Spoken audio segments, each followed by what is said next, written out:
Hello and welcome to the first Antelope news show of fall 2022. I'm Kristen Watovic. And I'm Hannah French. With midterms approaching in November, student groups are encouraging Lopers to register to vote. Governor Pete Rickett visited campus last week to share his experience with politics before he leaves office next year. Governor Rickett came to campus and encouraged students to get engaged with Nebraskan politics. The event was sponsored by Turning Point USA, a nationwide conservative student organization. The second-term governor shared his key takeaways during his time in office. Chancellor Doug Christensen thanked Rickett for attending and encouraging students to be informed and registered to vote. A Q&A followed the event where multiple students questioned Rickett on his stance on Biden's student debt relief plan. The governor called the initiative unfair and stressed the expectations of lenders who may be hurt by the decision. Students have until October 21st to go online and register to vote. Check out the September 7th edition of the Antelope for full coverage of the governor's visit. As construction continues, parking is still a hot topic on campus. Spots were added for commuters, but the waitlist for residential passes is filling up fast. Grace McDonald has more on the story. When Lopers moved back to campus, instead of parking in Lot 32, they were greeted by landscaping.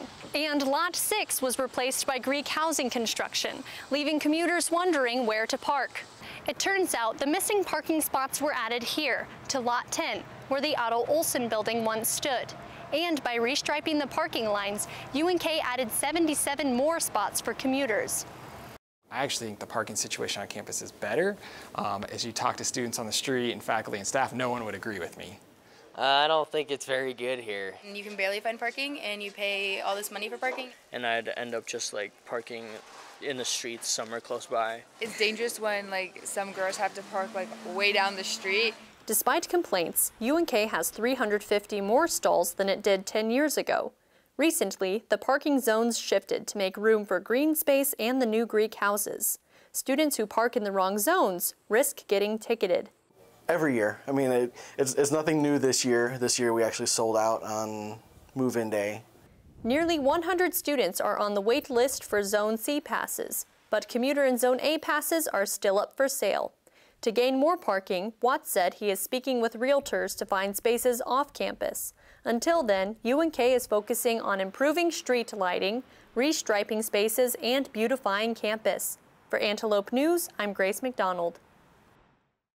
UNK has more than 170 student organizations for those interested in getting involved on campus. Every year, campus groups circle the fountain to recruit more members. I went to the Student Organization Fair to see what the UNK groups have to offer. Student government hosted the UNK Student Organization Fair on campus Wednesday. The organization fair gives students the opportunity to talk and learn more about different groups and activities on campus. Erling Gutierrez says the fair was a success for her organization, Student Government. Today has been going really good. We have about 40 organizations representing the about 150 recognized organizations that we have.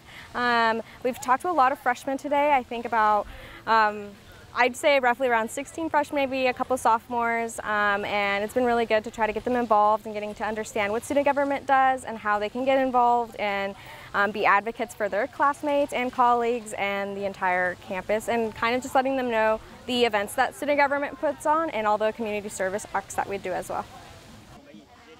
Students and organization leaders shared their opinions of the fair. It's a lot of fun to come out here and see all the people hang out and communicate and figure out what they want to do. I think we're at a good point in the day where it's not too busy, so you really get to like one-on-one talk to people and figure it out. We're thankful for this opportunity because we can meet so many more members and potential members for the future, and so I think it's gone awesome. If you're interested in joining a club or organization at UNK, for a complete, up-to-date list of student organizations, visit unk.presence.io. A recent report by security company ADT and the Clary Center found that 80% of college students nationwide question their safety on campus. In this edition of Lopers Speak, Chris Terry talks to students about how safe they feel at UNK. I think for the most part I feel fairly safe on campus. However, walking to the gym in the mornings, because I go and work out at about 6, it is a little bit darker on campus and it would be nice if there was a little bit more light. For the most part I feel pretty safe, except I would have to say like the parking structures are a little bit too far from our dorms, and like walking late at night can sometimes make me feel a little bit unsafe.